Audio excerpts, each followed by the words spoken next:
Ser mãe de criança superdotada era para ser fácil, né? Muito simples. O que todo mundo pensa é que criar, conduzir, acompanhar e estimular o desenvolvimento de uma criança super inteligente é que a própria criança é a solução para todos os problemas, todos os desafios. Só que, na verdade, não é isso que acontece, porque o que a maioria das pessoas ignora é que essas crianças são crianças extremamente intensas. Elas são crianças que sentem demais. E se você é mãe de uma criança superdotada, você já sabe disso, mesmo que você ainda não tenha todas as palavras para explicar. Eu sou Renata Labori, eu sou enfermeira e terapeuta floral e hoje eu vou te mostrar uma coisa que vai mudar completamente a forma como você enxerga o seu filho ou a sua filha. A mãe da criança superdotada, ali o principal cuidador, né? Talvez até mais de uma pessoa, aqueles que estão muito próximos do bebê, percebem que ela é diferente desde o nascimento. Porém, o tempo vai passando, a criança vai se desenvolvendo, muitas vezes, né, até mais rápido ali, daquela faixa esperada para o que é considerado normal ou típico. E essa mãe, apesar de saber que tem alguma coisa diferente, não é algo que esteja preocupando. Às vezes, a mãe percebe coisas que até se ela contar para alguém, a pessoa vai falar, você é doida, você está inventando. E às vezes tudo isso já se mistura, né, com aquela confusão do puerpério, com aquela fragilidade, com os hormônios, com os desafios da chegada do bebê, com os desafios de se acostumar com a criança, né, de entender quem que é aquele serzinho ali. E pode-se observar que é uma criança que talvez chora demais, muito mais que as outras, que talvez resmunga demais, que talvez solicita muito mais atenção. Uma criança que solicita, inclusive, até maior diversidade de estímulos, que tem olhinhos curiosos desde muito cedo e fica buscando tudo, captando tudo, querendo demais, pedindo demais. Uma criança que é mais agitada, que na maioria das vezes tem o sono extremamente leve e por ter um sono tão leve, muitas vezes é um sono fragmentado, né? Ele é picado, dorme um pouquinho, acorda aos menores ruídos, acorda sem ninguém nem entender o porquê. Uma criança que pede mais colo, que quando está em aleitamento materno pede mais leite, vezes ali quando está sendo amamentada a sensação que dá é que ela não está sugando apenas o leite, né? Que ela está sugando assim toda a energia vital dessa mãe. Uma criança que se irrita com muita facilidade. Uma criança que pode ser muitas vezes considerada, enquanto bebê ainda, como uma criança que dá mais trabalho e à medida que ela vai crescendo, inclusive, como uma criança chatinha, chatinha para dormir, chatinha com estranhos, chatinha na família, chatinha para relacionar, chatinha para se alimentar. Porque desde a introdução alimentar, pode ser que essa criança ela tenha mais dificuldade no tempo, né, no timing ali de reconhecer o alimento, de aceitar o alimento. Então, a mãe precisa entregar uma diversidade maior de alimento até que a criança aceite. E aí, a partir do momento que a criança aceita, pode ser que ela demore demore mais, né, que o normal para comer uma quantidade considerável, né, para você falar, uau, esta realmente foi uma refeição. E aí a mãe sem dormir, já atravessando os desafios hormonais de puerpério, tentando ali, dando o melhor de si para a introdução alimentar, né? O que essa mãe vai sentir, provavelmente, né? Uma culpa, um desassossego, um desconforto, mas, gente, o que eu tô fazendo de errado? Só que não é você que está fazendo alguma coisa de errado, né? Essa criança, ela tem ali o cérebro, os neurônios e os 5 sentidos a 1000 por hora. Então ela dorme picadinho porque realmente ela escuta mais e um barulho, por talvez insignificante que seja, é sim capaz de despertar aquela criança. Porque o cérebro está a 1000 por hora e aí você reduzir o funcionamento de todo aquele organismo para ele acalmar e pegar no sono. Vai demorar mais, são crianças que demoram mais para realmente se sentirem cansadas. E aí depois, talvez, né, ficam cansadas demais porque não tiveram um sono profundo e aí ficam mais irritadas ainda. E na alimentação, imagina, todos os sentidos mais ativos. Então, o cheiro do alimento é maior para ela do que para uma criança normal.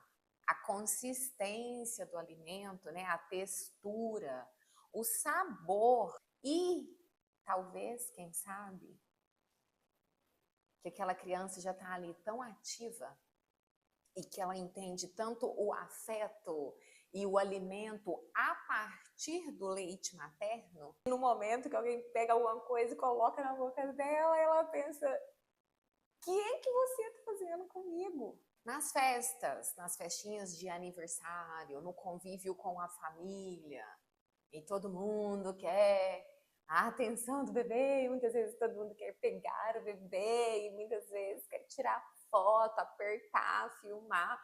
Pode ser que seja uma criança que já desde muito nova não goste muito do contato de estranhos, que vai recusar o colo da maioria, que vai chorar e vai deixar a mãe e o pai talvez naquela situação embaraçosa, né, de sentir vergonha. E por outro lado também a mãe vai ficando assim já até assustada, até já nem quer sair de casa, já tá sem dormir, já tá cansada.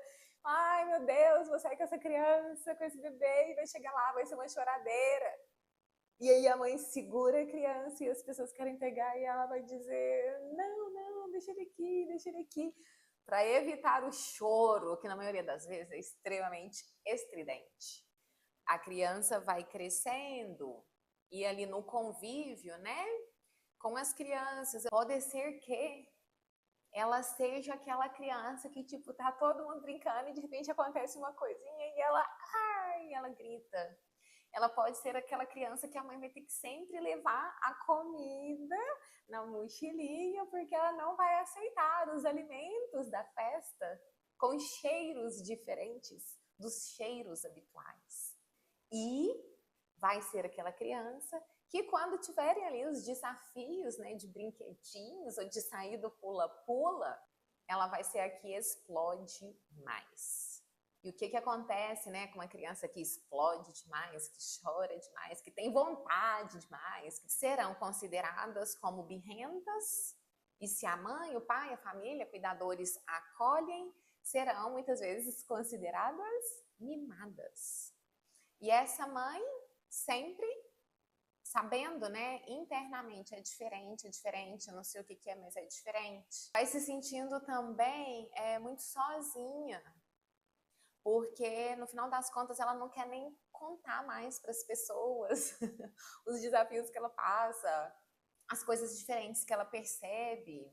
Às vezes ela já está cansada, está sem dormir, está sozinha, está com hormônios, está extremamente sobrecarregada, né? Porque está cuidando de uma criança que é intensa demais. Pode ser que ela vai ficando até com vergonha de sair, de conviver. E assim, desde muito cedo, começam os rótulos. E não é que ela é mimada ou mal educada, ela explode porque realmente ela sente demais a intensidade de tudo. A intensidade, então, ela foi numa festinha e tem pula-pula, é mais barulho, são mais cheiros diferentes, né? Cheiros de diferentes crianças e pessoas. Barulhos, gente encostando, relando, trombando, cores diferentes, texturas, consistências. E isso tudo não é exagero, isso é a forma que ela sente. Isso é a forma que ela funciona. Muitas vezes o diagnóstico não é feito precocemente, então leva no pediatra, está desenvolvendo e tá tudo bem, mas ninguém explica para essa mãe o que realmente está acontecendo com essa criança. Por que ela funciona desse jeito? Por que ela reage desse jeito? E muitas vezes, desde bebês, tem pediatras e profissionais que já consideram as crianças como tiranas, como se a criança fosse um ser ali do mal que veio para dominar, controlar e manipular a mãe, os pais, né? Aí essa criança vai crescendo e quando ela vai para a fase escolar, sei que hoje em dia, né, tem muitas crianças que vão bem novinhas, às vezes ali com 6 meses para a escola. Porém, quando ela chega lá com 1 aninho, 2 aninhos, 3 aninhos na escola, todas essas características, elas tendem a ficar mais evidentes. Eu vejo que essas crianças, em primeiro lugar, elas são mais desconfiadas. Veja bem, é tudo muito rápido aqui dentro da cabecinha. Elas estão captando feições, padrões, todas as informações do ambiente.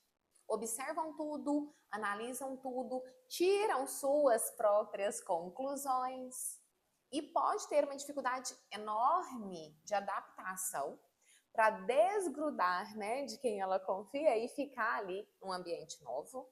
Pode ter uma maior inquietação, agitação, às vezes não para quieta, às vezes não vai dormir no momento da soneca, às vezes vai ser super seletiva para a mãe, para o cuidador encontrar o alimento correto para o lanchinho. Às vezes ela vai levar o mesmo lanchinho dias, semanas e meses. Vai questionar as regras. Ela sempre quer saber o porquê. E quando não tem uma explicação lógica e até mesmo completa, se não faz sentido, ela tende a desobedecer, mas não porque ela é uma criança mal educada. É simplesmente pela falta de sentido. Não é falta de limite, é um excesso de processamento de dados. Essa é uma criança com uma mente muito ativa. O raciocínio dela não para. Inclusive, isso atrapalha muito o momento de dormir, atrapalha muito o momento do relaxamento, porque a hora que a luz apaga à noite e que a mamãe fala, agora vamos relaxar, e ela deita para dormir, é como se aquele tanto de pensamentos falassem, oba, agora eu posso me organizar aqui, agora eu posso ser externalizado. E a criança, mamãe, vamos conversar. Geralmente são as conversas mais legais. Ali, na escolinha, nos grupos, essa criança inserida, né, nesses grupos que são organizados a partir da faixa etária e não a partir do desenvolvimento, como é muito rápida a velocidade de processamento, observa, essa criança, ela consegue ver nuances. Então, ela está observando o ritmo da respiração. Ela está observando a dilatação das pupilas. Ela está observando se hoje a tia veio de óculos e amanhã, se ontem a tia estava de óculos e hoje não. Ela está observando o padrão de comportamento de todo mundo. A tia pediu para pegar o papel crepom e fazer bolinhas e grudar dentro do círculo. Ela está observando quem está fazendo num ritmo médio, quem está mais rápido, quem está devagar, quem não está conseguindo. Quem está escolhendo a bolinha vermelha, quem está escolhendo a bolinha branca, quem está pegando cola e comendo ou passando no cabelo. Quem está em pé, quem está sentado, quem senta e espera, quem levanta e sai correndo, quem pede muito para ir no banheiro, quem pede muito para beber água. E quando tudo é observado com essa riqueza de detalhes, ela tem uma capacidade maior de comparação. O ser humano já compara, né? naturalmente, né? O nosso cérebro é muito rápido. Você vê uma imagem de alguém, ou você sente um cheiro de alimento e gosto, não gosto, quero, não quero, é positivo, é negativo, isso é melhor, isso é pior, isso é certo, isso é errado. Se eu fizer isso, a tia fica brava, mas se eu fizer isso, a tia vai me achar legal e vai gostar de mim. E todo ser humano tem uma necessidade muito básica, muito visceral, que é pertencer. Todo mundo quer pertencer a um determinado grupo ou vários. Então, essa criança que sabe que ela é diferente, ela observa tudo, ela sabe desde muito pequenininha que ela é diferente, começa a observar e começa a entender padrões. Padrões de comportamento, padrões de existência, padrões do que é certo e errado para pertencer. Ela começa a se adaptar. Ela começa a se adaptar ao que a maioria está fazendo, ao jeito que a maioria está se comportando. Ela começa a imitar. E talvez ela até comece a ter comportamentos mais imaturos para se sentir igual e muitas vezes já desde muito pequenininha a criança já começa a se adaptar para não se destacar tanto.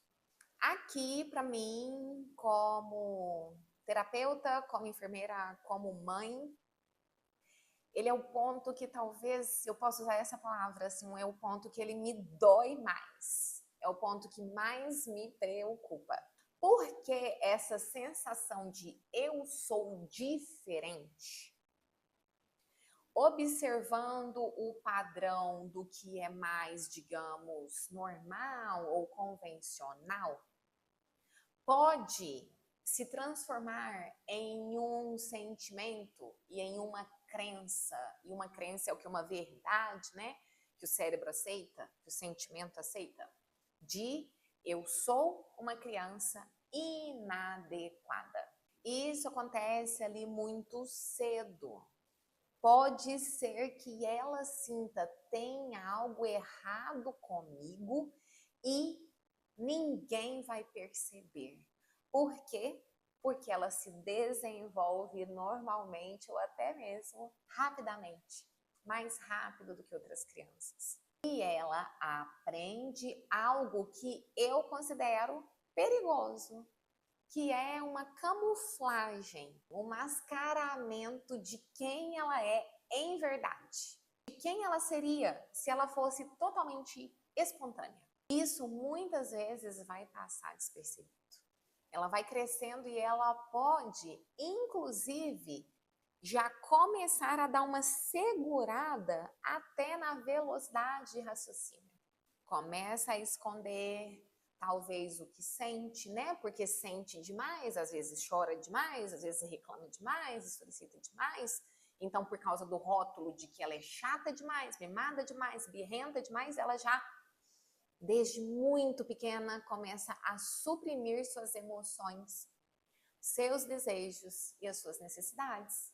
Agora veja bem, desde muito pequenininha, observando tudo, captando tudo, compreendendo padrões, entendendo que é diferente, tendo uma possível sensação de inadequação, se segurando e se limitando para parecer igual. O que essa criança precisa fazer para ela parecer igual? Ela vai ficar o tempo inteiro em alerta, ela não vai relaxar, ela está o tempo inteiro pensando como é que eu tenho que fazer isso daqui? Como é que eu tenho que sentir quando isso acontece? Como é que eu tenho que reagir para ser igual, que no final das contas é para pertencer?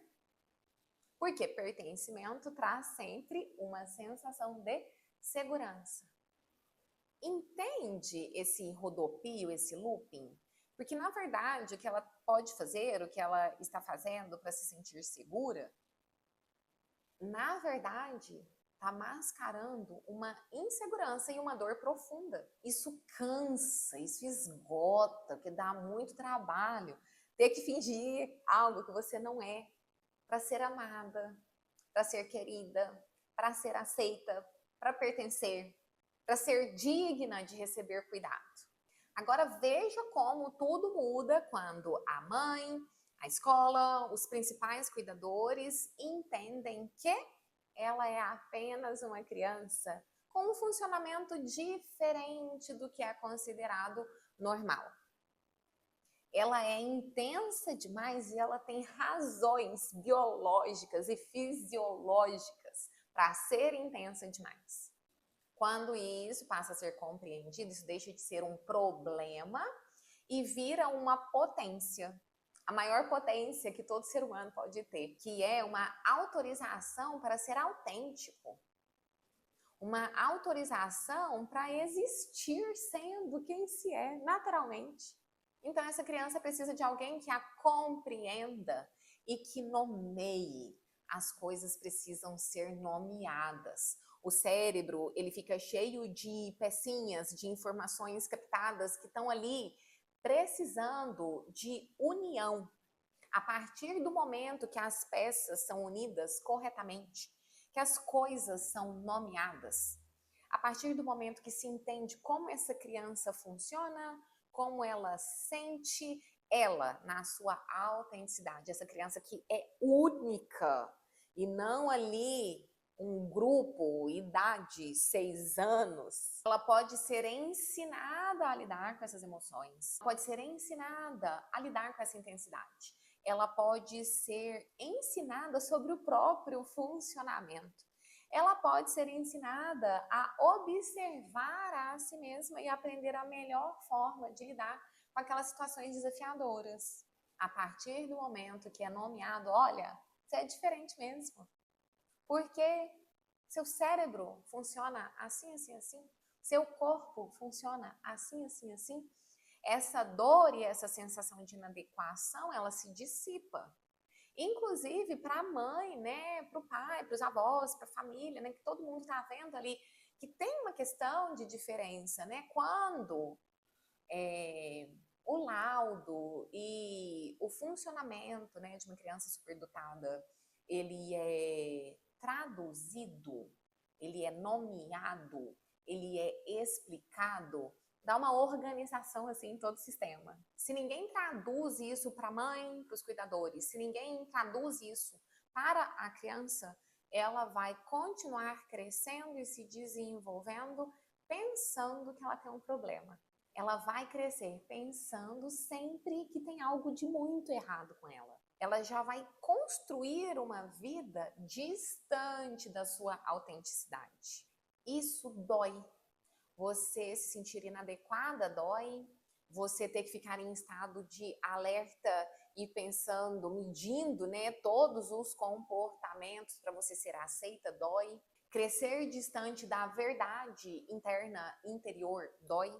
Quantas pessoas adultas vão fazer terapias ou vão para uma viagem, uma imersão de autoconhecimento para descobrirem, né? Nossa, eu preciso descobrir quem eu sou. Olha que bom será uma criança crescer sabendo quem ela é. Isso tudo dói e a questão mais que chama a atenção e que eu gosto realmente de usar o termo perigosa, a questão mais perigosa é que muitas vezes essa inadequação, essa dor, essas questões que doem, elas não são externalizadas e às vezes a criança está ali em um sofrimento que pode ser leve, médio, pode ser muito profundo e ninguém está vendo.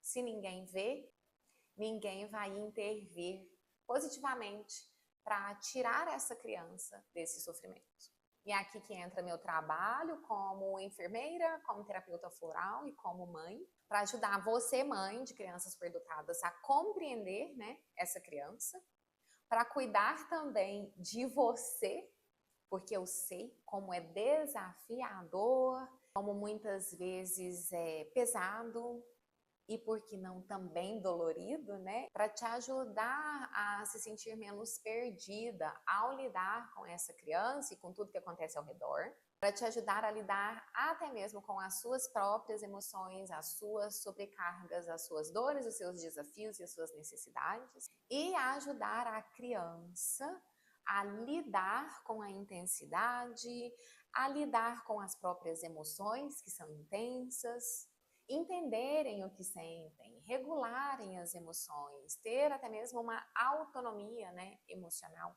já crescer aprendendo a nomear o que sente, a comunicar o que sente, a colocar limite. Essas crianças que sentem demais, elas não precisam e nem podem ter um sistema e pessoas que ficam sufocando a intensidade. Elas precisam ser compreendidas. O problema nem é sentir demais, o problema é o que fazer com isso. Como lidar com isso. E, até mesmo, como usar isso tudo ao meu favor. Se esse vídeo fez sentido para você, fique aqui no canal que eu vou continuar trazendo conteúdos de crianças superdotadas, intensas, as crianças que sentem demais. E se você conhece alguém, conhece uma mãe que precisa ouvir esse conteúdo, envie esse vídeo para ela.